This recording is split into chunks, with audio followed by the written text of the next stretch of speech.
So hi! Welcome and welcome back to my YouTube channel, and for today's tutorial, ituturo ko sa inyo kung paano nga ba mag-add ng friends sa Roblox. But first, subscribe to my channel and don't forget to hit the subscribe button and the bell to notify you for my new updates. And if you want to learn more, just keep on watching and let's start.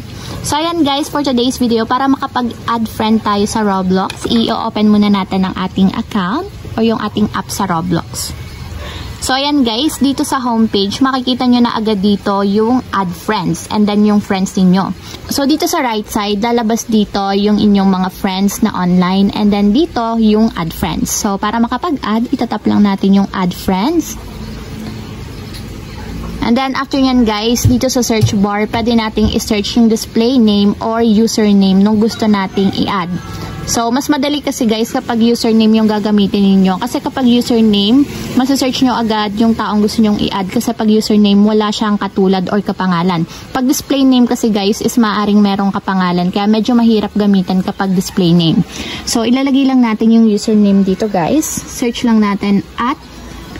So, ayan, kapag nailagay nyo na yung username, i-search lang natin. And automatic guys, meron na ditong lalabas na person. So ito yon yung @flameboy1196. Ito kasing isa is 11965. So ito yung i-add natin. So itatap lang natin yung add button na friend.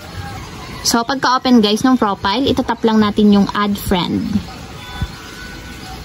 So ayan guys, automatic nakapag-send na tayo ng friend request dun sa taong gusto nating i-add dito sa Roblox. So magno-notif kasi yun guys sa kanila, and nasa sa kanila yun kung gusto nilang i-accept or hindi yung ating friend request. So kapag in-accept nila, automatic magiging friends na natin sila dito sa Roblox, and dito siya mapupunta sa list of friends natin. So makikita natin kapag naka-online sila dito. So ganyan na itsura kapag may naka-online tayong friend, may kulay green siya na bilog sa my profile niya.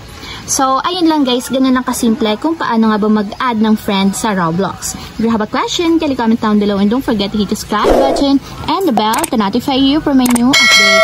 And thank you for watching! Living life, every day, late at night, not okay.